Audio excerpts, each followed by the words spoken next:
사랑하는 형제자매 여러분, 2022년 새해가 밝았습니다.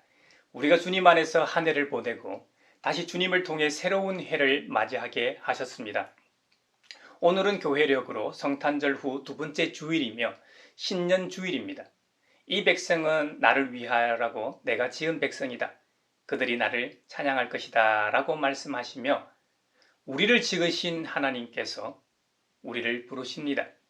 이제 우리의 마음과 뜻을 다하여 영과 진리로 주님의 이름을 찬양하며 예배합시다. 아멘. 시온의 영광이 빛나는 아침, 매였던 종들이 돌아오네.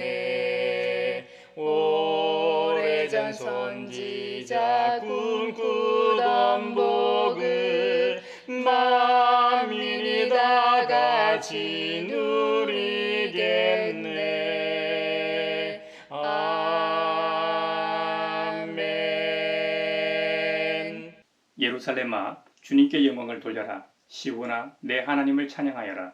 주님이 내 문빗장을 단단히 잠그시고 그 안에 있는 내 자녀에게 복을 내리셨다. 내가 사는 땅에 평화를 주시고 가장 좋은 밀로 만든 음식으로 너를 배불리신다. 주님이 이 땅에 명령만 내리시면 그 말씀이 순식간에 퍼져나간다. 양털 같은 눈을 내리시며 죄를 뿌리듯 서리도 내리시며 빵 부스러기 같이 우박을 쏟으시는데 누가 감히 그 추위 앞에 버티어 설 수 있겠느냐. 그러나 주님은 말씀을 보내셔서 그것들을 녹이시고 바람을 불게 하시니 얼음이 녹아서 물이 되어 흐른다. 주님은 말씀을 야곱에게 전하시고 주님의 규례와 법도를 이스라엘에게 알려주신다. 어느 다른 민족에게도 그와 같이 하신 일이 없으시니 그들은 아무도 그 법도를 알지 못한다. 할렐루야. 아멘.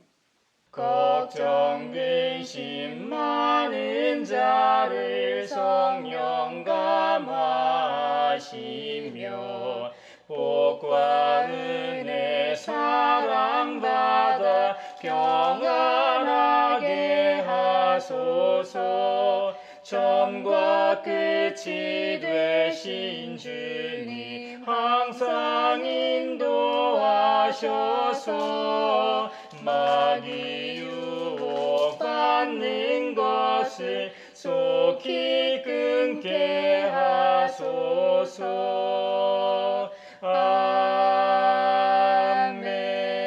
아멘. 자비롭고 은혜로우시며 노하기를 더디하고 한결같은 사랑과 진실이 풍성하신 하나님께서는 우리의 악과 허물과 죄를 용서하신다고 하셨습니다. 이제 그 말씀을 의지하여 우리 죄를 고백하오니 주님께서 저에게 은총을 베푸시는 것이 사실이면 우리의 악과 우리의 죄를 용서해 주시고 모든 불의에서 우리를 깨끗하게 해주시고 우리를 주님의 소유로 삼아 주시옵소서. 내 맘속을 비추시는 주님 어둠에서 나를 지켜주소서. 내 맘속을 비추시는 주님 당신 사랑 안에 쉬리라.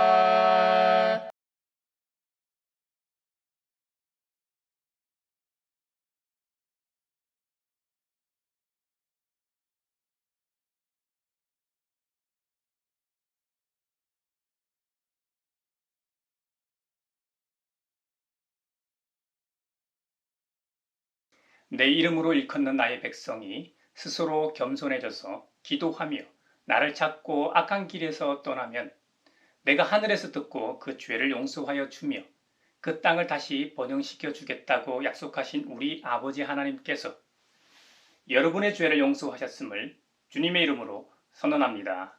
아멘. 내 맘속에 솟아나니 평화는 깊이 묻힌 보배로다. 나의 보좌를 캐내어 가져갈 자 그 아무도 없으리라.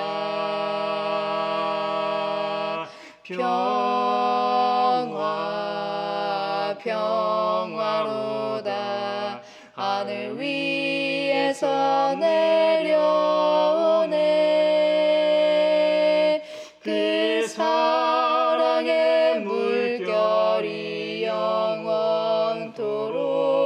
내 영혼을 덮으소서.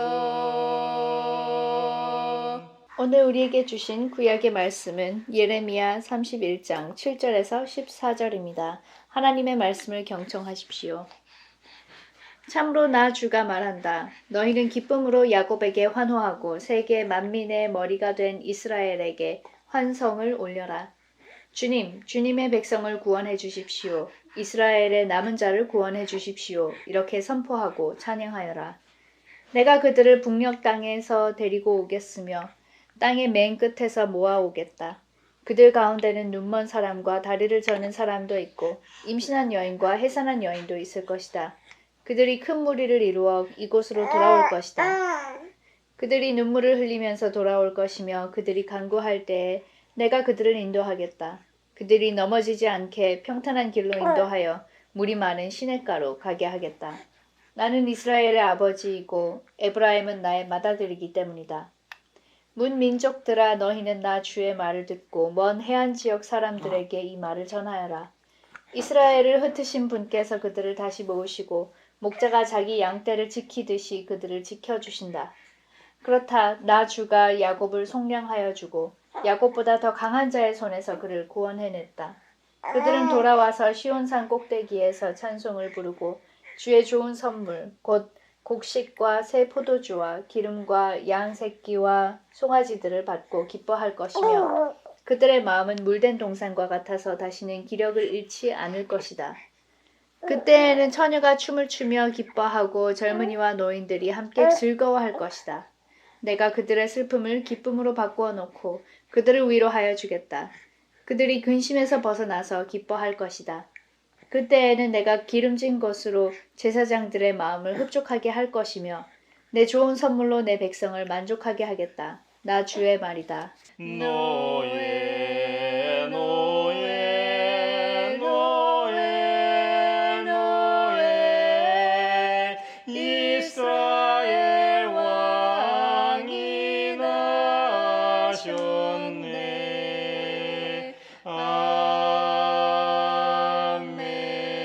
아멘. 오늘 우리에게 주신 서신의 말씀은 에베소서 1장 3절에서 14절입니다.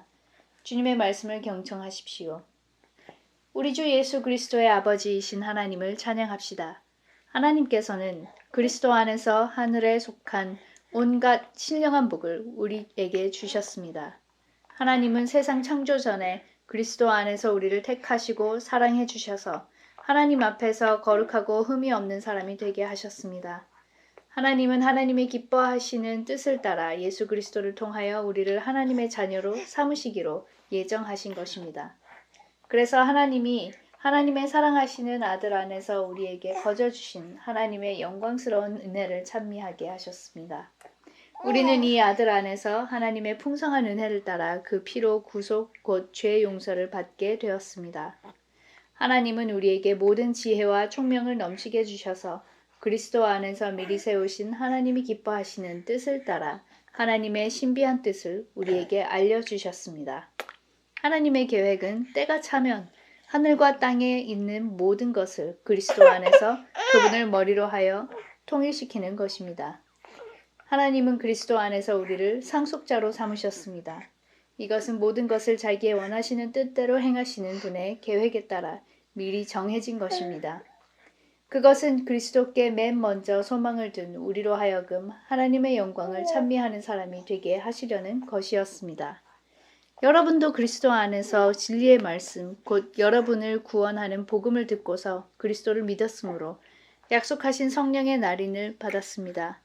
이 성령은 하나님의 소유인 우리가 완전히 구원받을 때까지 우리의 상속의 담보이시며 우리로 하여금 하나님의 영광을 찬미하게 하십니다. 노예 노예 노예 노예 이스라엘 왕이 나셨네. 아멘. 오늘 우리에게 주시는 복음의 말씀은 요한복음 1장 1절로 18절입니다. 주님의 말씀을 경청하십시오. 태초에 말씀이 계셨다. 그 말씀은 하나님과 함께 계셨다. 그 말씀은 하나님이셨다. 그는 태초에 하나님과 함께 계셨다. 모든 것이 그로 말미암아 창조되었으니 그가 없이 창조된 것은 하나도 없다. 창조된 것은 그에게서 생명을 얻었으니 그 생명은 사람의 빛이었다. 그 빛이 어둠 속에서 비치니 어둠이 그 빛을 이기지 못하였다. 하나님께서 보내신 사람이 있었다. 그 이름은 요한이었다. 그 사람은 그 빛을 증언하러 왔으니 자기를 통하여 모든 사람을 믿게 하려는 것이었다. 그 사람은 빛이 아니었다. 그는 그 빛을 증언하러 왔을 따름이다. 참 빛이 있었다. 그 빛이 세상에 와서 모든 사람을 비추고 있다. 그는 세상에 계셨다. 세상이 그로 말미암아 생겨났는데도 세상은 그를 알아보지 못하였다. 그가 자기 땅에 오셨으나 그의 백성은 그를 맞아들이지 않았다. 그러나 그를 맞아들인 사람들, 곧 그 이름을 믿는 사람들에게는 하나님의 자녀가 되는 특권을 주셨다. 이들은 혈통에서나 육정에서나 사람의 뜻에서 나지 아니하고 하나님에게서 났다. 그 말씀은 육신이 되어 우리 가운데 사셨다. 우리는 그의 영광을 보았다. 그것은 아버지께서 주신 외아들의 영광이었다. 그는 은혜와 진리가 충만하였다. 요한은 그에 대하여 증언하여 외쳤다. 이분이 내가 말씀드린 바로 그분입니다. 내 뒤에 오시는 분이 나보다 앞서신 분이라고 말씀드린 것은 이분을 두고 말한 것입니다.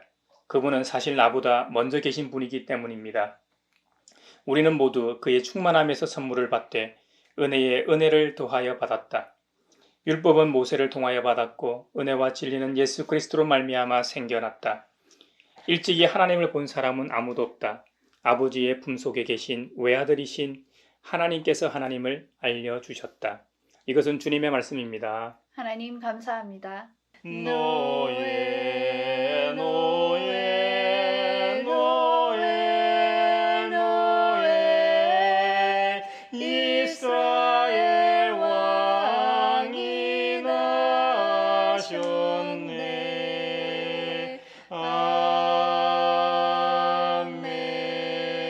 아멘. 사회를 위하여 기도합니다. 앞으로 3년 후면 65세 이상 인구가 1,000만 명을 돌파해 한국이 초고령 사회가 된다고 합니다. 그리고 이대로 간다면 50년 후에는 한국 사회 인구가 3,700만 명으로 줄어들고 그 중에 반이 65세 이상이 된다는 예측이 있습니다. 그래서 앞으로 10년 골든타임 동안 인구 절벽을 극복해야만 합니다. 출산 지원 정책이 앞으로 더 효과적으로 양육과 학비 부담을 덜어주고 더 근본적으로 수도권의 무한 경쟁이 완화되고 기본적으로 주거 문제가 해결되고 미래에 대한 비전이 생겨 젊은 세대가 출산과 양육의 뜻을 이룰 수 있도록 하소서.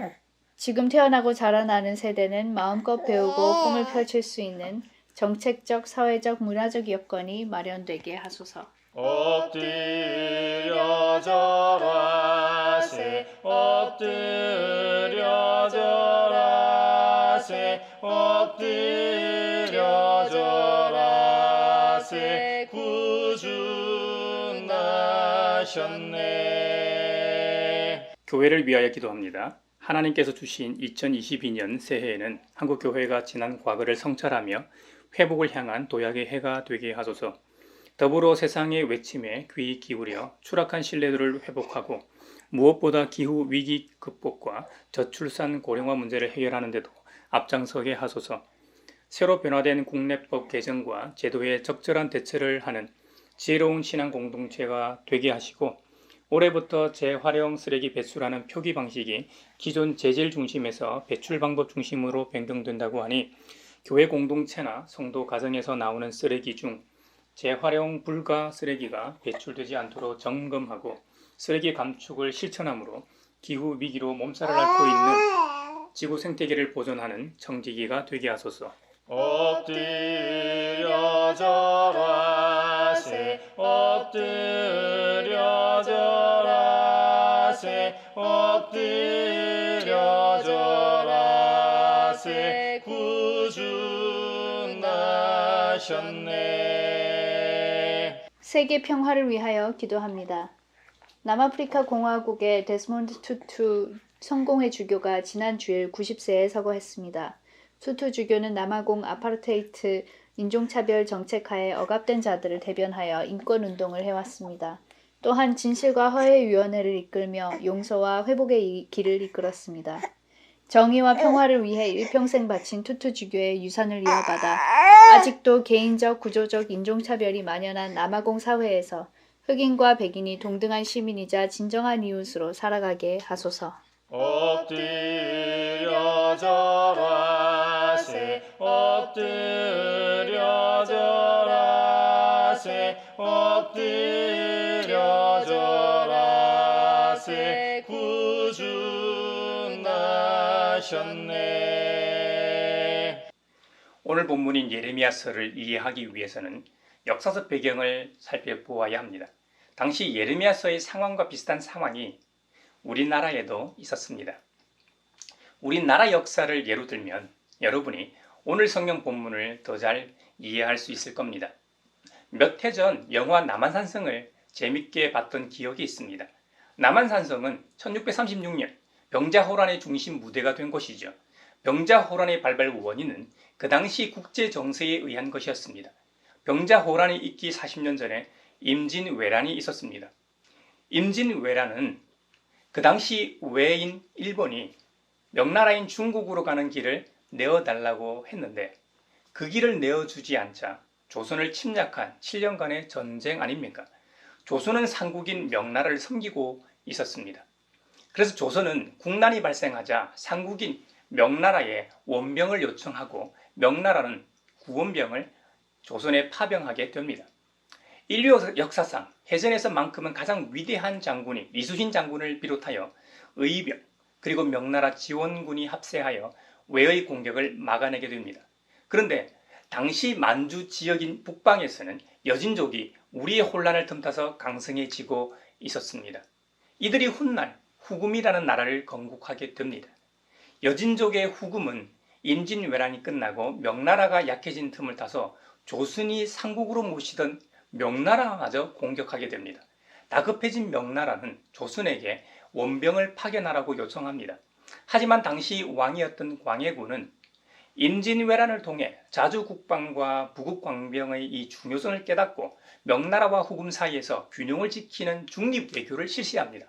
그러나 당시 조선 조정의 관료들은 대부분이 사대주의에 빠져있던 무리들이었기에 광해군의 이 중립외교를 비판했고 결국 이 광해군을 내쫓고 인조를 옹립하게 됩니다. 후금은 자신들과 좋은 관계를 유지했던 광해군을 내쫓았다는 명분으로 조선을 1차 침공하게 됩니다. 이것이 정묘년에 오랑캐들이 일으킨 난이라고 해 정묘호란이라고 하죠. 1차 침공 때는 아직 명나라와 전쟁이 끝난 상황이 아니었기 때문에 최정예 부대가 아니었던 것이죠. 그래서 인조 정권은 후금의 1차 공격을 막아낼 수 있었고 후금은 물러가는 대신에 우리를 형님의 나라로 불러준다면 돌아가겠다고 제의를 해옵니다. 조선은 결국 형제의 맹약을 받아들임으로써 1차 정묘호란은 마무리되게 됩니다. 이 일이 있고 난 후 약 10년이 흐르게 됩니다. 그 10년 동안 국제 정세는 완전히 달라집니다. 명나라는 더 약해지고 후금은 더욱 막강한 나라가 되어 제국의 모습을 갖추어 가게 됩니다. 이런 상황에서 당시 후금의 우두머리, 즉 칸이었던 홍타이지가 국호를 후금에서 청으로 바꾸고 칭호를 칸에서 황제로 바꾸게 됩니다. 주위 관계도 정리하게 되는데요. 조선에게도 관계의 재정립을 요구해 옵니다. 자신들을 형님의 나라가 아닌 아버지의 나라로 부르라고 요구합니다. 10년 전 형제의 맹약을 통해 형제의 관계였는데 이제는 군신 관계를 요구해 온 것이죠. 외교상 청나라는 조선에 수차례 걸쳐 군신 관계를 요구해 왔지만 조선이 답하지 않았습니다. 이에 청나라 홍타이지의 분노 게이지가 머리끝까지 올라가게 되고 조선에 최후 통첩을 보내게 됩니다. 조선의 세자를 인질로 보내고 청나라를 아버지의 나라, 즉 임금의 나라로 섬기라는 겁니다. 당시 왕이었던 인조는 고민 끝에 척화파의 손을 들어주게 되고 조선은 청나라와의 전쟁을 준비하게 됩니다. 이것이 1636년에 있었던 병자호란의 시작이었던 것이죠. 원래 잘 알려진 대로 조선은 붕당 정치로 둘로 나누어져 있었습니다. 이 상황에서도 당연히 둘로 나뉘게 됩니다. 청과 좋은 관계를 맺어서 훗날을 도모하자는 화친의 입장이었던 주화파와 우리의 상국 명나라가 살아있는데 오랑캐와 군신관계를 맺을 수 없다고 화친을 이 배척한 척화파로 나뉘어 격렬하게 맞서고 있었습니다. 화친을 배척하던 이 척화파 입장에서는 과거 임진왜란 때 7년간 구원병을 파견한 명나라의 은혜를 어찌 잊을 수 있느냐는 명분이었습니다. 의리와 명분, 원칙이 있다면 청과의 군신관계는 정의가 아니라는 것이죠. 반면 화친을 주장하던 주화파 입장에서도 의리, 명분, 원칙은 중요하지만 그것은 인간관계에서 적용되는 것이지 나라 간 국제관계에서는 적용할 수 없고 임금이 살아야 백성이 살고 백성의 삶이 평안해야 훗날을 도모할 수 있다는 명분이었습니다. 이것이 주화파의 정의였던 것이죠. 지금 이 사회에서도 이런 모습은 여전합니다. 정치권에서는 양당제인 것이냐 보수와 진보로 나뉘어져 서로를 헐뜯고 여론몰이를 하고 자신들이 유리한 쪽으로 프레임을 씌우고 백주대낮에 국민들이 보고 있는데도 버젓이 잘못을 저지릅니다. 내로남불이라는 말이요. 이 사회 전 영역에서 적용되고 있다고 해도 과언이 아닐 겁니다. 이 한국에서의 괜찮은 거 하나만 뽑으라고 한다면 그건 성숙된 시민의식일 겁니다. 우리나라 사람들은 예로부터 어려울 때일수록 잘 뭉치는 경향을 보이곤 했죠. 정치권을 비롯하여 사회 지도층들은 참담하기 짝이 없습니다. 미중 갈등 속에서 줄다리기는 여전하고 5G 상용화로 4차 산업과 메타버스는 더 앞당겨질 것이라는 예측까지 있습니다. 청년 일자리 및 미래에 대한 불확실성, 내 집 마련이라는 꿈은 접어야 하는 이 부동산 문제 등 산적해 있는 현안들이 참 많습니다. 게다가 올해 3월 9일에는 제20대 대통령 선거도 있어 온 나라가 술렁이고 있습니다. 지금으로부터 2700년 전 고대 팔레스타인에서도 이와 비슷한 상황이 펼쳐졌습니다.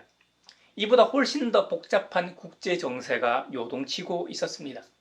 세계사에서 가장 잘 알려진 것 중에 이집트, 아시리아, 바벨론 3대 제국이 국제 역학 관계에 따라 약소국이었던 이스라엘의 흥망성쇠가 결정되었기 때문입니다. 예레미야 예언자가 활동하던 시대적 상황은 아시리아가 약해지고 바벨로니아가 강해지는 시점이었습니다. 아시리아나 바벨로니아의 이 선함 정책에 따라 이집트도 영향을 받는 상황이었습니다. 예레미야는 예언활동 기간 동안 아시리아의 멸망과 바벨로니아의 세계 재패를 목도했습니다. 심지어 자신의 조국 남유다가 바벨로니아에 의해 멸망하는 것도 목격한 인물이었습니다. 아시리아나 이집트가 명나라쯤 되고 바벨로니아가 청나라쯤 되는 것이죠.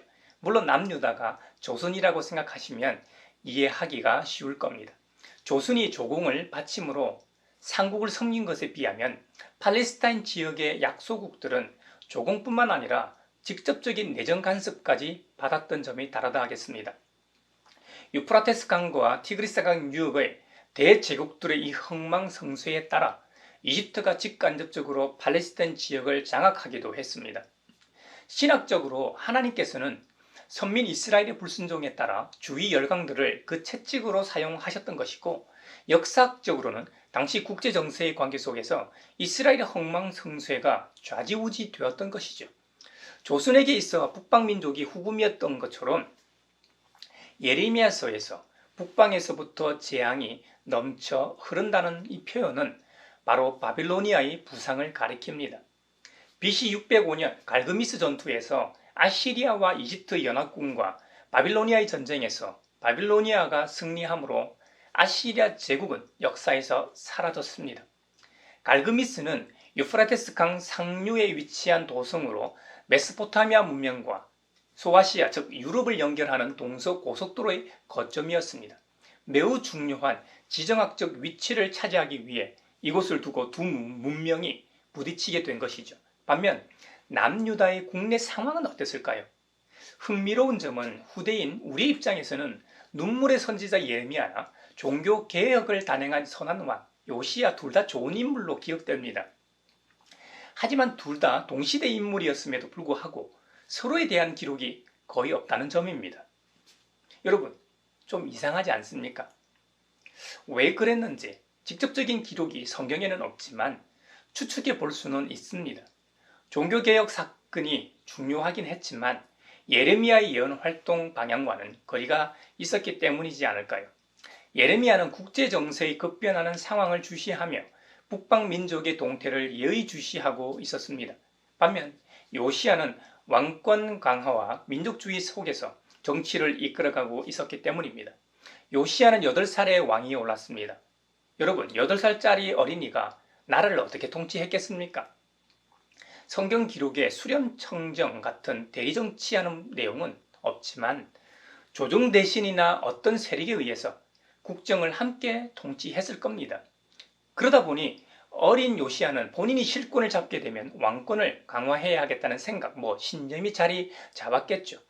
왕권 강화를 위해 예루살렘 중심의 제의가 실시되다 보니 예루살렘에 있는 사독계열 제사장과 이 손을 맞잡고 종교개혁을 단행했기 때문에 지방 출신의 예레미야의 이 제사장 가문과는 거리가 있을 수밖에 없었습니다.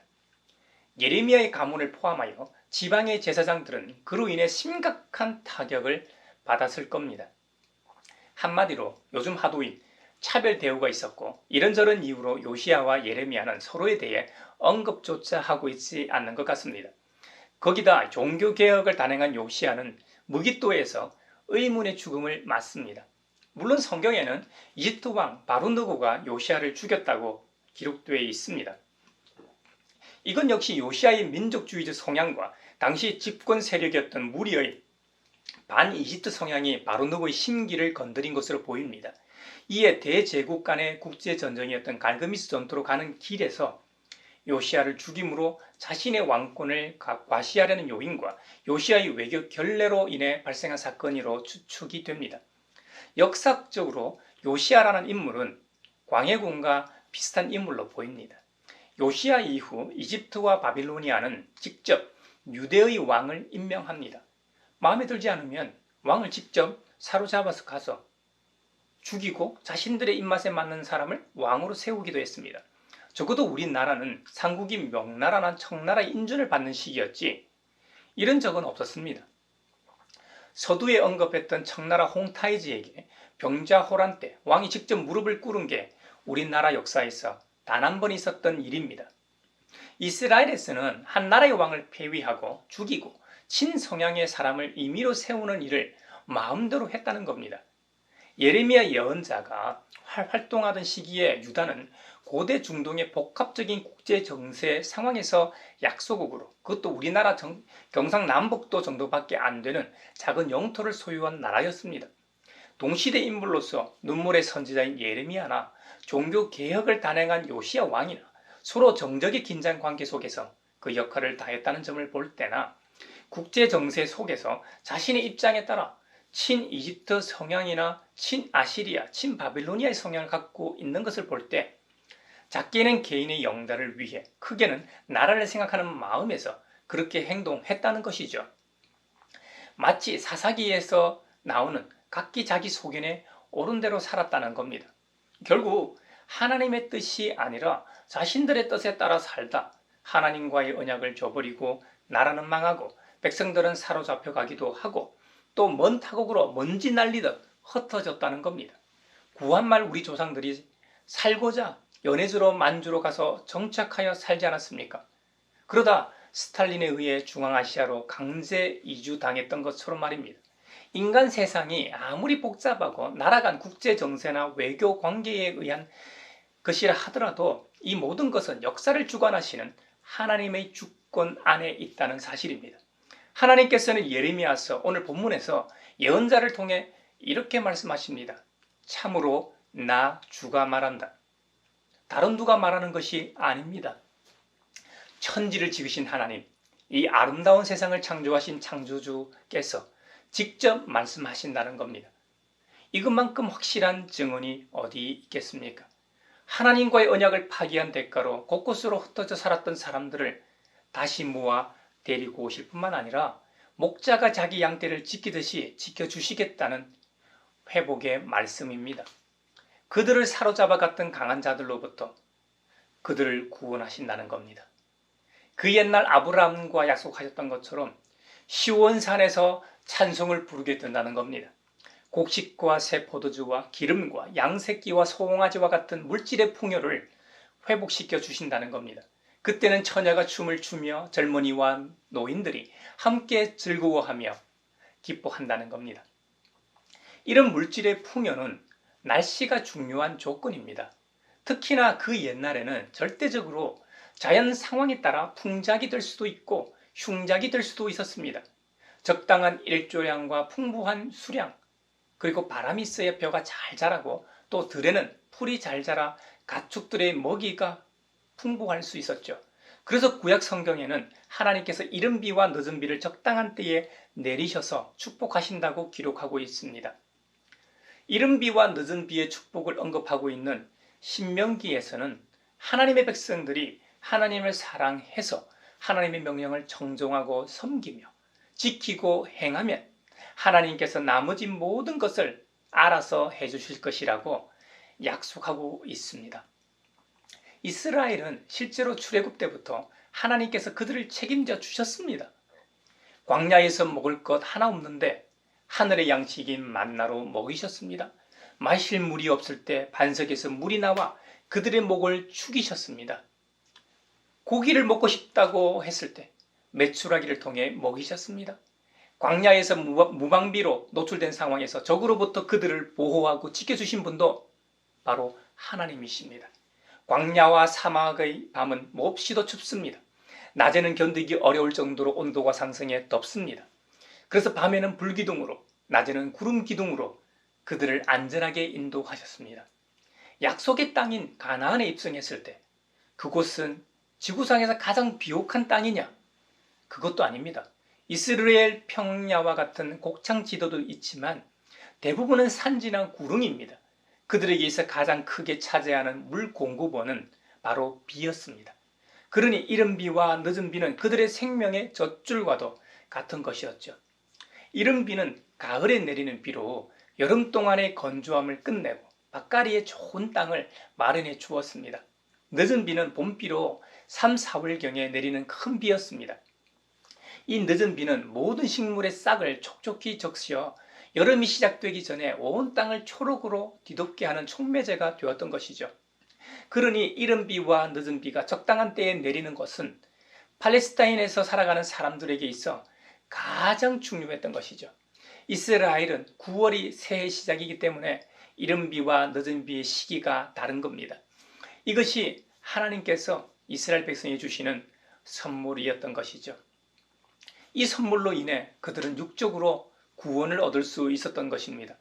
하나님의 선물로 인해 이전 날의 모든 괴로움과 고통을 보상해 주셨습니다.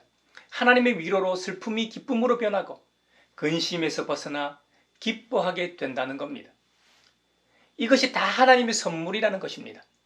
에베소서에서는 하나님의 선물이 구약의 육적인 선물에서 영적인 선물로 이어집니다. 물질의 풍요를 가져오는 이른 비와 늦은 비는 육적인 은혜라고 한다면 에베소서에서 말하는 선물은 영적인 은혜라고 할 수 있습니다.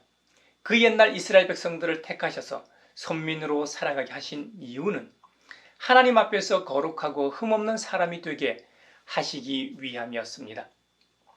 신명기의 이 쇠마 말씀에서도 알 수 있듯이 하나님의 창조 섭리에 따른 행함을 통해 거룩하고 흠없는 존재가 될 수 있었습니다. 하지만 아담 이후 타락한 인간은 근본적인 죄의 문제를 해결하지 않은 상태이므로 회개하고 제자리로 돌아와도 또 죄를 지을 수밖에 없는 존재였습니다. 하나님께서는 이 근본적인 죄의 문제를 해결하기 위해 그분의 외아드님이신 예수 그리스도를 통해 우리를 구원하심으로 하나님의 자녀로 삼으시려는 계획을 세우셨습니다. 그 계획은 죄 없으신 예수 그리스도께서 우리 대신해서 십자가에서 속죄의 피를 흘리고 죽으심으로 우리의 원죄를 해결하신 것입니다. 그러므로 그 이후로는 동물의 피를 통한 제사를 드리지 않게 되었던 것이죠. 예수 그리스도 하나님의 아들 구세주께서 십자가에서 죽으심으로 우리의 죄를 없애셨고 3일 만에 부활하심으로 우리도 주님처럼 마지막 때에 부활할 길을 열어놓으신 사건을 복음이라고 합니다. 이 복음을 듣는 이마다 이 복음을 믿으면 누구나 구원받고 하나님의 자녀가 됩니다. 요한복음에 보면 세례자 요한을 먼저 보내셔서 이 복음의 핵심이 바로 이 땅에 오신 예수 그리스도임을 증거하였습니다. 어떤 이들은 세례자 요한의 말을 듣고 예수가 하나님의 아들 구세주임을 믿었고, 또 어떤 이들은 믿지 않았습니다. 이 복음을 믿는 자들은 구원을 받고 하나님의 자녀가 되었고, 믿지 않는 자들은 그 믿음 없음으로 인해 구원에서 제외되었던 것입니다. 부활하신 예수님께서 승천하시기 전에 거룩한 영이신 보혜사 성령님을 보내겠다고 약속하고 가셨습니다. 정말 오순절날 성령 강림이 사건이 있었습니다. 이 이후로는 성령님을 통해 우리는 복음을 믿습니다. 성령님의 감화 감동을 통해 우리는 예수님이 하나님의 아들이심을, 예수님의 십자가 사건과 부활이 나와 깊이 상관이 있음을 깨닫게 됩니다. 이 모든 것이 하나님의 은혜요 선물이라는 겁니다. 그 옛날 하나님께 나아가는 제사 제도 등 율법은 모세를 통하여 이 세상에 주어졌습니다. 하지만 은혜와 진리는 하나님의 아드님이신 예수 그리스도를 통해 생겨난 것입니다. 이 세상에 진리는 없습니다. 하나님만이 진리가 되십니다. 이 세상의 온갖 법칙들도 세월 앞에 다 변합니다. 유한한 인간이 볼 때 자연의 법칙은 불변한 것처럼 보이지만 무한이라는 시간에서 보면 자연 법칙도 변화를 거절할 수는 없습니다. 하지만 그 모든 것을 만드신 창조주 하나님 한 분만이 변하지 않으시는 진리이십니다. 요한복음에서는 이 진리와 은혜가 예수 그리스도를 통해 생겨났다고 말합니다. 그 말은 예수님이 곧 하나님이시라는 의미입니다. 그러므로 예수님은 태초에 하나님께서 천지 만물을 창조하실 때 그 자리에 있으셨다는 말이 됩니다. 그리고 그 주님은 성령님을 통해 우리 안에 내주하고 계십니다. 이것이 우리를 사랑하시는 하나님의 은혜요 선물입니다. 은혜와 진리가 되시는 예수님을 믿는 자는 누구나 하나님의 자녀가 됩니다. 하나님의 자녀는 하나님 앞에서 거룩하고 흠없는 사람이어야 합니다. 이것이 우리 주님의 뜻이기 때문입니다. 하나님께서는 예레미야 예언자를 통해 이스라엘을 회복시키겠다고 말씀하셨습니다. 세계 곳곳에 흩어져 있던 사람들을 모아 데리고 오신다고 하십니다. 그들 중에는 눈먼 사람과 다리를 저는 사람도 있고 임신한 여인과 해산한 여인도 있다고 합니다. 그들이 눈물을 흘리면서 돌아올 것이라고 성경은 기록합니다. 요한계시록에 의하면 주님께서는 그들의 눈에서 눈물을 닦아주실 거라고 약속하십니다. 오늘 이 시대에 이 사회에서 눈먼 사람, 다리를 저는 사람, 임신한 여인과 해산한 여인은 누구입니까? 요즘 말로 하면 차별이 없다는 말일 겁니다. 하나님의 구원이란 차별이 없으며 보편적이며 포괄적이라는 말입니다. 예레미야 예언자를 통해 언급하고 있는 네 종류의 사람들은 자기 혼자 힘으로는 이동할 수도 귀환하는 것이 불가능한 사람들입니다.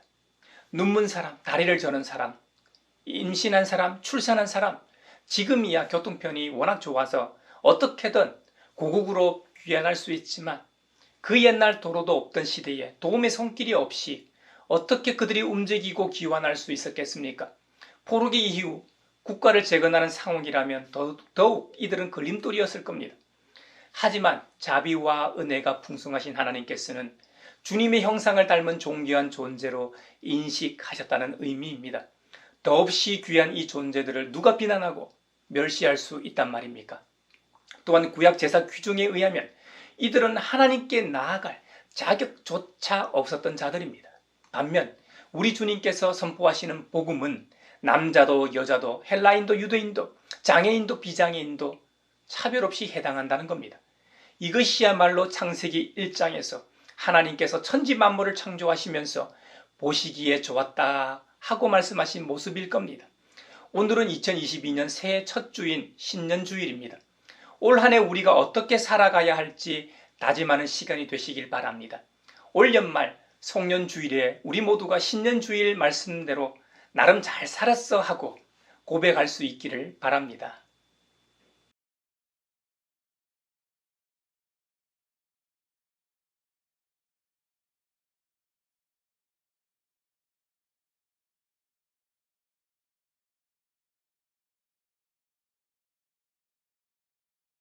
주님의 떡을 내가 먹으며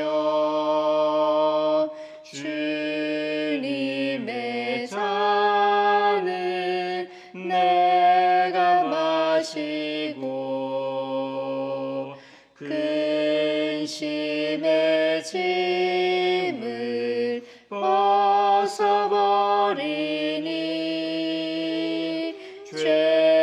죄사함 받아 내 맘 새롭다. 사랑하는 형제자매 여러분, 이 성찬은 그리스도를 기념하여 그가 다시 오실 때까지 그의 죽으심과 사심을 기념하는 예식입니다. 우리로 악한 죄를 이기게 하시고 모든 고난에서 더욱 굳세게 하사 우리를 강하게 하시며 책임을 감당하게 하십니다. 또한 믿음으로 이 세상을 살게 하시고 마음의 평안함과 영생의 소망을 확실하게 하여 무한한 유익을 주는 것입니다. 하나님은 우리가 그리스도 안에서 풍성한 생명을 누리기를 원하십니다. 이제 우리는 주님께서 친히 베푸신 상을 통하여 그리스도의 성체와 보혈을 함께 나눔으로써 영원한 생명을 누립시다. 주님께서 여러분과 함께 하시기를 바랍니다. 또한 주님의 종과도 함께 하시기를 바랍니다. 여러분의 마음을 주님께 드리기를 바랍니다. 우리의 마음을 주님께 드립니다. 우리 주 하나님께 감사드립시다. 우리의 감사와 찬양을 드림이 마땅하고 유익합니다. 거룩하신 하나님, 하늘과 땅을 지으신 전능하신 성부시여, 우리가 주님의 사랑하신 아들 예수 그리스도의 이름으로 언제 어디서나 주님께 감사함이 참으로 마땅하고 유익한 일입니다. 그러므로 우리는 천사들과 모든 하늘의 무리들과 함께 주님의 영광을 찬미하며 노래하기를 거룩하시고 전능하신 하나님, 주님의 은혜를 감사하고 찬양합니다. 예수 그리스도 안에서 우리가 주님의 자녀가 되었으니 주님의 위대하심을 선포하고 찬양합니다. 하늘과 땅에 가득한 그 영광, 지극히 높은 곳에서 호산나, 주의 이름으로 오시는 분 찬미 받으소서. 사랑의 나눔 있는 곳에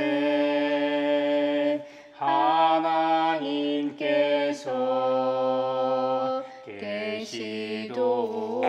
계시도다. 사랑의 나눔 있는 곳에 하나님께서 계시도다.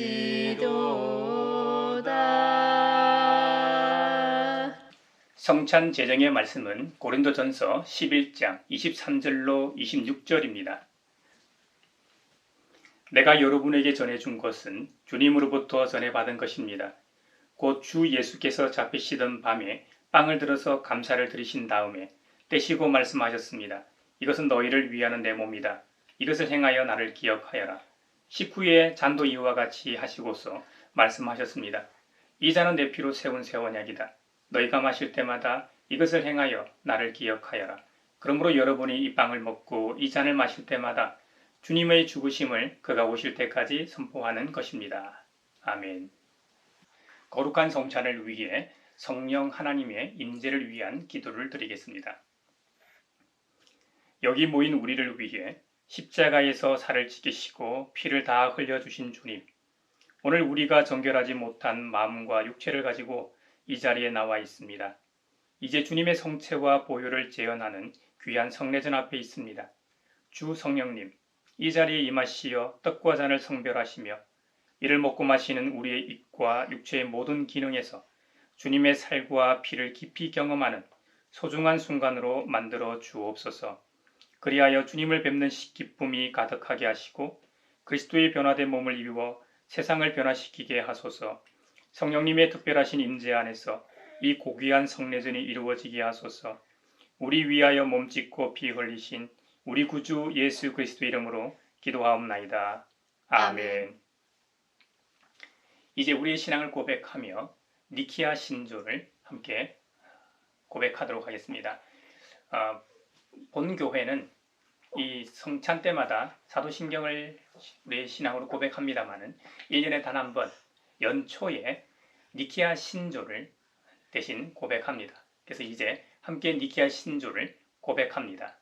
저는 유일무이하시고 전능하시며 천지와 모든 보이는 것과 보이지 않는 것을 창조하신 하나님 아버지를 믿사오며 유일하신 구주 예수 그리스도를 믿습니다. 그는 하나님의 독생자이시며 온 우주에 앞서 나셨고 참 선이시며 참 빛이시며 참 신 가운데 신이시며 하나님에게서 나셨고 창조함을 받지 않으셨고 성부 하나님과 같은 본질이시며 그로 말미암아 모든 만물이 창조되었고 모든 인간들과 우리의 구원을 위하여 하늘에서 내려오셨고 성령으로서 동정녀 마리아에게서 인간으로 나셨고 우리를 위하여 본디오 빌라도에게 십자가에 달려 죽으셨습니다. 그는 고난을 받으시고 장사함을 받으셨으나 제3일째 되는 날 성서에 기록된 말씀에 따라 다시 살아나셨고 하늘에 올라가시사 성부의 오른편에 앉으셨으며 장차 산자와 죽은 자를 심판하러 영광 가운데 다시 오실 것인데 그의 나라는 영원 무궁합니다. 저는 성령을 믿습니다. 그는 주님이시며 생명을 주시는 분이시며 성부와 성자에게서 생기시고 성부와 성자와 더불어 예배와 영광을 받으시며 그에게 관하여 이미 예언자들이 말씀하셨습니다. 저는 유일하고 거룩한 그리스도와 사도의 교회를 믿사오며 죄사함을 위한 유일한 세례를 인정하며 죽음에서의 부활을 고대하며 장차 올 영원한 나라의 생명을 믿습니다. 아멘. 주님께서 잡히시던 날 밤이었습니다. 우리 주님은 사랑하시는 제자들과 함께 마지막 유월절 식사를 하셨습니다. 주님은 떡을 들어 축사하셨습니다. 그리고 그 떡을 떼시며 말씀하셨습니다. 이것은 너희를 위하여 상하고 지킨 내 몸이다. 받으라, 먹으라 명하셨습니다. 우리 주님은 식후에 잔을 들어 축사하셨습니다. 그리고 그 잔을 제자들에게 주시며 말씀하십니다. 이것은 너희를 위하여 흘리는 내 피다. 너희와 나 사이에 맺어진 새 언약의 피다. 받으라, 마시라 명하셨습니다. 이제 주님의 떡과 피를 받겠습니다. 경건한 마음으로 성찬에 참여하시기 바랍니다.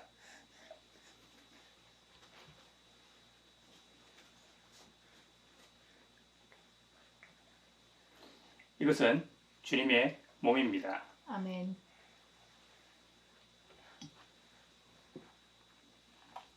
이것은 당신을 위해 흘리신 주님의 피입니다. 아멘.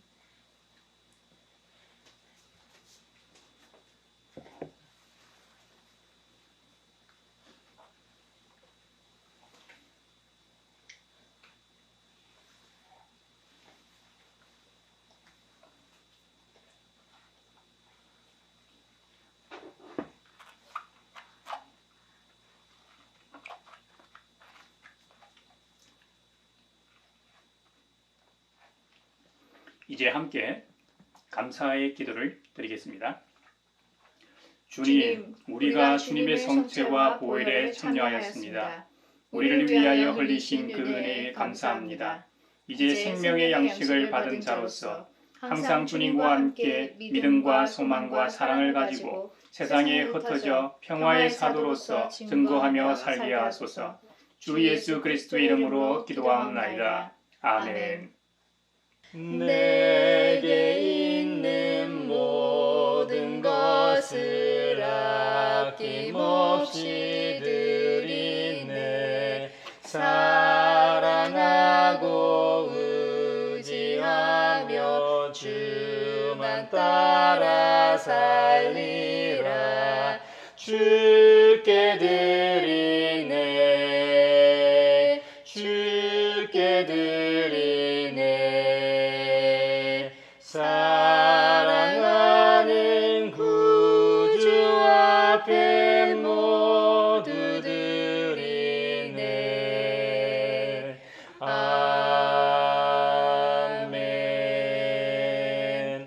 여기에 모인 우리는 우리의 믿음의 역사와 사랑의 수고와 우리 구주 예수 그리스도에 대한 소망의 인내를 여기 연보에 담아 올려드립니다. 주님께서 말씀하신 대로 인색함으로나 억지로 하지 않고 2022년 새해를 허락하신 주님께 감사하며 각각 그 마음에 정한 대로 즐거운 마음으로 바쳐오니 향기로운 예물이 되게 하소서.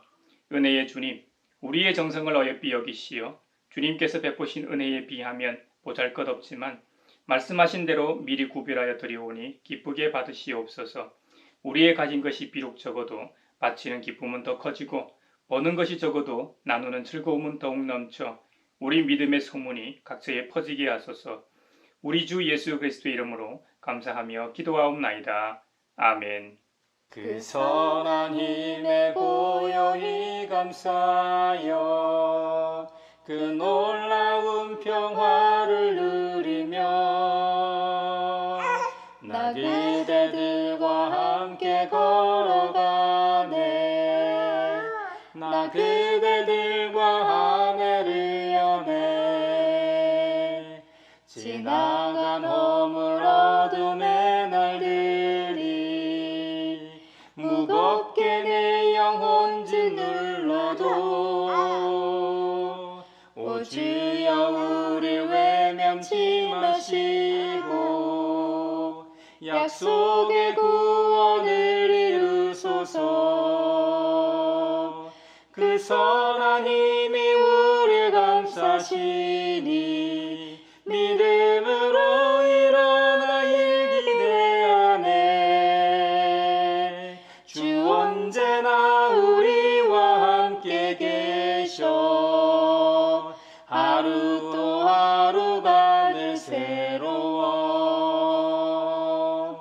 평화 인사를 나누겠습니다. 주님의 주님의 평화를 평화를 빕니다. 주님의 평화가 여러분과 함께 하시길 바랍니다. 이제 축도하겠습니다.